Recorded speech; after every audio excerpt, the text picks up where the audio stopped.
Functions of nephron. इससे पहले हमने लास्ट टॉपिक जो पढ़ा था वो था हमारे पास नेफ्रॉन, जिसके अंदर हमने इसकी स्ट्रक्चर, इसकी डिफाइन, इसकी स्ट्रक्चर और इसके पार्ट्स के ऊपर पढ़ा था। डिफाइन हमने इसकी बताई थी कि बेसिक स्ट्रक्चर और फंक्शन यूनिट ऑफ किडनी होता है। उसके बाद हमने नेफ्रॉन के आगे टाइप्स के ऊपर बात की थी। टाइप्स इसकी दो होती हैं बेसिकली, कॉर्टिकल नेफ्रॉन और जक्स्ट्रा मेडुलरी नेफ्रॉन।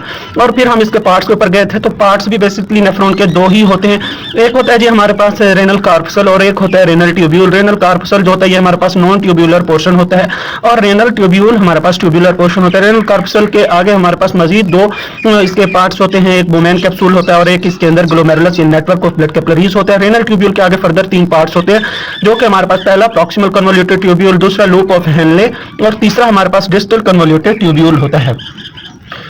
ये तो हमने पढ़ा था जी नेफ्रॉन के अंदर, यानी नेफ्रॉन की स्ट्रक्चर के अंदर। आगे फिर मजीद पेपिलरी डक्ट, यूरेटर वगैरह वगैरह, ये भी कलेक्टिंग डक्ट, ये चीजें भी हमने डिस्कस की थी। तो आज हम नेफ्रॉन के फंक्शन के ऊपर जो बात कर रहे हैं, तो फंक्शन बेसिकली इसके तीन होते हैं, जो कि मैंने यहाँ पर इंग्लिश कर दिया। First of all filtration, reabsorption and then secretion होता है। तो फिल्ट्रेशन के अंदर क्या होता है जी? फिल्ट्रेशन के अंदर first of all pressure filtration होती है। तो प्रेशर फिल्ट्रेशन क्या है? The pressure exerted by the fluid in the glomerulus. ये जी हमने नेफ्रॉन की स्ट्रक्चर बनाई है। यहाँ पर ये मैंने बोमेन कैप्सूल ये शो किया हमने, और इसके अंदर ये ग्लोमेरुलस है, नेटवर्क ऑफ ब्लड कैपिलरीज।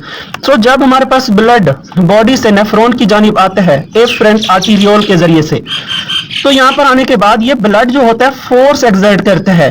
किसके ऊपर? ये हमारे पास ग्लोमेरुलस में मौजूद ब्लड फोर्स एक्सर्ट करता है। और यहाँ पर बोमेन कैप्सूल की जो वाल्स होती हैं, यानी ये इंटरनल जो इसकी सरफेस होती है, इंटीरियर सरफेस, यहाँ पर पोर्स होते हैं ग्लोमेरुलस की। तो यहाँ पर जी पोर्स होते हैं। इन पोर्स की मदद से जब पीछे से फ्लूइड के ऊपर प्रेशर लग रहा होता है, तो ये इन पोर्स से निकलकर बोमेन कैप्सूल के अंदर आ जाता है ये फ्लूइड।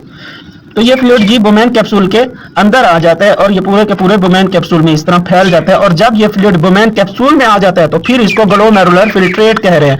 ग्लोमेरुलर फिल्ट्रेट क्यों कह रहे हैं? क्योंकि ये ग्लोमेरुलस से आया है। फिल्ट्रेट इस वजह से कह रहे हैं कि ये फिल्टर होके आया है ग्लोमेरुलस से, क्योंकि इसके अंदर से कैसे फिल्टर होके आया? फिल्टर जो ब्लड की फिल्ट्रेशन हुई है ग्लोमेरुलर फिल्ट्रेट में, तो उस ब्लड की फिल्ट्रेशन के नतीजे में ये फिल्ट्रेट निकल के बोमेन कैप्सूल के अंदर आया है, और इस वजह से इसे हम फिल्ट्रेट कह रहे हैं। आया ग्लोमेरुलस से, इस वजह से ग्लोमेरुलर फिल्ट्रेट का नाम दिया। प्रेजेंट ये बोमेन कैप्सूल में है।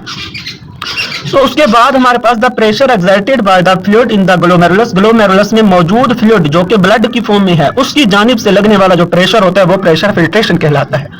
उसके बाद ग्लोमेरुलर फिल्ट्रेट क्या है? प्रेशर फिल्ट्रेशन के नतीजे में जो फ्लूइड ग्लोमेरुलस से निकलकर बोमेन कैप्सूल में आ जाता है, उस फ्लूइड को हम कहते हैं जी ग्लोमेरुलर फिल्ट्रेट। और इसकी टू द पॉइंट डिफाइन हमारे पास बनेगी, the filtrate present in the Bowman capsule is called glomerular filtrate. Bowman capsule में मौजूद फ्लूइड को ग्लोमेरुलर फिल्ट्रेट का नाम दिया जाता है। तो यहां तक जी हमारे पास फिल्ट्रेशन का पॉइंट कंप्लीट हुआ। अब हम चलते हैं अपने नेक्स्ट स्टेप रीअब्जॉर्प्शन की जानिब, और इसको सिलेक्टिव रीअब्जॉर्प्शन का नाम भी दिया जाता है। वो आपको बताएंगे इसको सिलेक्टिव रीअब्जॉर्प्शन क्यों कहते हैं। Reabsorption, glomerular filtrate Bowman capsule में रुक के ठहर नहीं जाता, बल्कि आगे की तरफ ये मूव करता है, और बोमेन कैप्सूल से आगे फिर ट्यूब्यूलर पोर्शन स्टार्ट हो जाता है नेफ्रॉन का। आपको पता है ये ट्यूब्यूलर पोर्शन कौन सा? इसका फर्स्ट पार्ट जो है प्रॉक्सिमल कन्वोल्यूटेड ट्यूब्यूल है। प्रॉक्सिमल कन्वोल्यूटेड ट्यूब्यूल में क्या होता है जी? जब ये ग्लोमेरुलर फिल्ट्रेट बोमेन कैप्सूल से लीव करके प्रॉक्सिमल कन्वोल्यूटेड ट्यूब्यूल में आता है, तो इसके अंदर जितने भी यूजफुल सब्सटेंसेस होते हैं वो सारे के सारे इस प्रॉक्सिमल ट्यूब्यूल के अंदर रीअब्सॉर्ब हो जाते हैं, यानी जज्ब हो जाते हैं। यूजफुल सब्सटेंसेस कौन से होते हैं? Glucose, amino acids and salts. ये जितने भी होते हैं ये सारे के सारे ट्यूब्यूल यानी प्रॉक्सिमल पोर्शन के अंदर आकर जज्ब हो जाते हैं, रीअब्सॉर्ब हो जाते हैं। बाकी जो फ्लूइड बचता है इसका, वो मोस्टली नाइट्रोजनस वेस्ट पर मुश्तमिल होता है। नाइट्रोजनस वेस्ट के अलावा और भी दूसरे वेस्ट हो सकते हैं, लेकिन ज्यादातर वेस्ट ऐसे होते हैं जिनमें नाइट्रोजन कंटेंट्स ज्यादा होती है, इस वजह से उनको नाइट्रोजनस वेस्ट का नाम दिया जाता है। तो जी नेक्स्ट हमारे पास प्रॉक्सिमल, ये हमारे पास जो फ्लूइड होता है यानी जो नाइट्रोजनस वेस्ट के ऊपर मुश्तमिल होता है, तो ये प्रॉक्सिमल पोर्शन को छोड़कर लूप ऑफ हेनले की जानिब मूव आउट कर जाता है, और वहां पर जाकर ये उससे आगे फिर नेक्स्ट आगे फर्दर भी मूव करता रहता है, लूप ऑफ हेनले की जानिब मूव कर जाता है। वहां पर क्या होता है? वहां पर आगे नेक्स्ट हमारे पास जो फंक्शनिंग है रीअब्जॉर्प्शन के बाद सब्सटेंसेस तो रीअब्जॉर्ब हो गए, आगे फिर सेक्रीशन।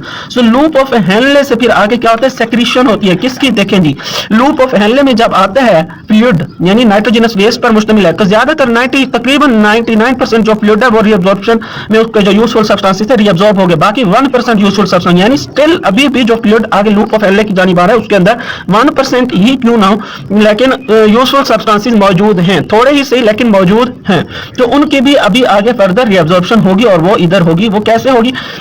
हमारे पास ही आगे ट्यूब्यूलर पोर्शन यानी लूप ऑफ हेनले से आगे सेक्रीशन स्टार्ट हो जाती है हाइड्रोजन आयन की, सेक्रीशन ऑफ हाइड्रोजन आयन। इसको ट्यूब्यूलर सेक्रीशन भी कहा जाता है क्योंकि ये रेनल ट्यूब्यूल में हो रही है, ट्यूब्यूलर सेक्रीशन इस वजह से इसको कहते हैं। तो ये हमारे पास हाइड्रोजन आयन की जो सेक्रीशन है वो सिर्फ लूप ऑफ हेनले या डिस्टल पोर्शन के अंदर नहीं होती, डिस्टल कन्वोल्यूटेड ट्यूब्यूल में, बल्कि पूरे का पूरे ट्यूब्यूलर पोर्शन में होती है। लेकिन प्रॉपर फंक्शनिंग जो है वो यहां से स्टार्ट होती है लूप ऑफ हेनले से।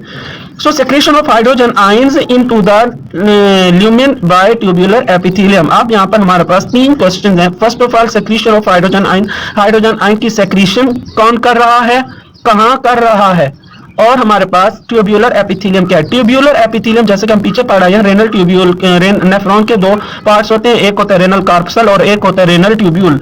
तो ये ट्यूब्यूलर से मुराद ट्यूब्यूलर पार्ट, ट्यूब्यूल ये पूरे का पूरा रेनल ट्यूब्यूल की बात हो रही है, जिसके अंदर प्रॉक्सिमल ट्यूब्यूल भी आ रहा है, लूप ऑफ हेनले भी आ रहा है, डिस्टल ट्यूब्यूल भी आ रहा है। तो इस सारे के अंदर जो होता है हाइड्रोजन आयन की सेक्रेशन होती है। सो ये हमारे पास ट्यूब्यूलर एपिथेलियम, एपिथेलियम क्या है, एपिथेलियल टिश्यूज। सो ये पूरे के पूरे नेफ्रॉन का ये जो ट्यूब्यूलर पार्ट है ये एपिथेलियल टिश्यूज का बना हुआ है, इसके अंदर एपिथेलियल टिश्यूज मौजूद होते हैं, वो ही हाइड्रोजन आयन को सीक्रेट कराते हैं। अब बात हो रही है, बच गया हमारे पास ल्यूमेन। ल्यूमेन क्या है जी, ल्यूमेन के मानी होते हैं कैविटी, बेसिकली ल्यूमेन कैविटी को कहते हैं, कैविटी एम्प्टी स्पेस, खाली एरिया, खाली जगह को कहते हैं। एरिया को, स्पेसिफिक एरिया को भी कैविटी ल्यूमेन का नाम दे सकते हैं। और इसी के ऊपर हम आगे फिर डायलाइसिस के ऊपर भी आकर, डायलाइसिस के टॉपिक में भी हम जाकर ये बात करेंगे कि ल्यूमेन के ऊपर। सो जी देखें, कैविटी हमारे पास ल्यूमेन की बात होगी। ल्यूमेन क्या है हमारे पास, कैविटी। ये रेनल ट्यूब्यूल, ट्यूब्यूलर पोर्शन के अंदर ये जो खाली जगह है इसको हम कैविटी कहते हैं। फॉर एग्जांपल ये देखें आप बॉल पॉइंट है, तो इस बॉल पॉइंट के अंदर ये जो खाली स्पेस है उसके अंदर ये एक उन्होंने ये हमारे पास फॉर एग्जांपल ये प्लग टाइप उन्होंने दिया हुआ है, तो जिसकी वजह से ये बॉल पॉइंट की ये जो आगे निब है, जब हम इसको पुश करते हैं तो ये इधर से बाहर निकल आती है। तो ये आपको क्लियरली नजर आ रही होगी अंदर ट्यूब। तो इस ट्यूब के अंदर जो इसकी एम्प्टी स्पेस है खाली, वहां पर ये एक हमने ट्यूब डाली हुई है जिसके अंदर ये इंक है। तो ये इस हमारे पास ये जो ब्लू कलर की हमारे पास ये बॉल पॉइंट का ये खाली जो अंदर खोखला इसका कवर है और जिसके अंदर ये खाली स्पेस है इसकी, ये यूं आप समझ लें कि ये ल्यूमेन की एग्जांपल की तरह का फंक्शन परफॉर्म कर रही है। और इसके अंदर ये जो खाली स्पेस है या ये जो इंक है ट्यूब में मौजूद, ये आपके पास इस फ्लूइड की मिसाल है। तो ये जो ट्यूब हो गई अंदर, ये हमारे पास ल्यूमेन है, और ल्यूमेन के अंदर जो फ्लूइड है हमारे पास, ल्यूमेन के अंदर जो फ्लूइड है वो हमारे यानी इंक जैसे कि ट्यूब के अंदर है, तो वो हमारे पास ये एक किस्म का फ्लूइड हो गया, और बेसिकली जो ट्यूब है वो हमारे पास ल्यूमेन यानी खाली कैविटी या स्पेस है। सो हमारे पास दी ल्यूमेन, हमारे पास secretion of hydrogen ion into the lumen by tubular epithelium. Tubular epithelium यानी ट्यूब के अंदर मौजूद एपिथेलियल टिश्यूज जो होते हैं वो इस ट्यूब के ल्यूमेन के अंदर हाइड्रोजन आयन सीक्रेट करते हैं। हाइड्रोजन आयन की सेक्रेशन क्यों हो रही है, ब्लड पीएच को मेंटेन रखने के लिए। तो इस हाइड्रोजन आयन की सेक्रेशन का जो मकसद होता है वो ब्लड पीएच को मेंटेन रखना होता है।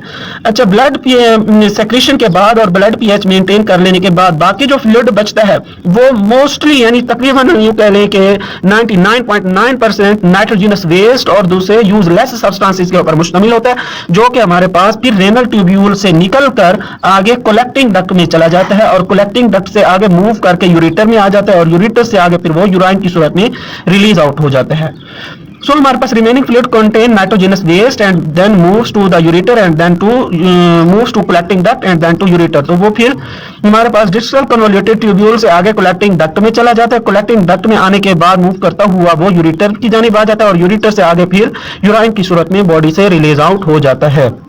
तो आज के टॉपिक के लिए इतना ही। अगर इस टॉपिक में आपको कोई चीज समझ नहीं आई है तो कमेंट बॉक्स के अंदर लिखकर शेयर करें, इंशाल्लाह आपको उसका जरूर रिस्पांस मिलेगा। अगर हमारी वीडियो अच्छी लगी है तो लाइक करें, चैनल को सब्सक्राइब करें, साथ ही बेल आइकन को भी क्लिक कर दें ताकि मजीद आने वाली वीडियोस के नोटिफिकेशन आप तक पहुंचते रहें।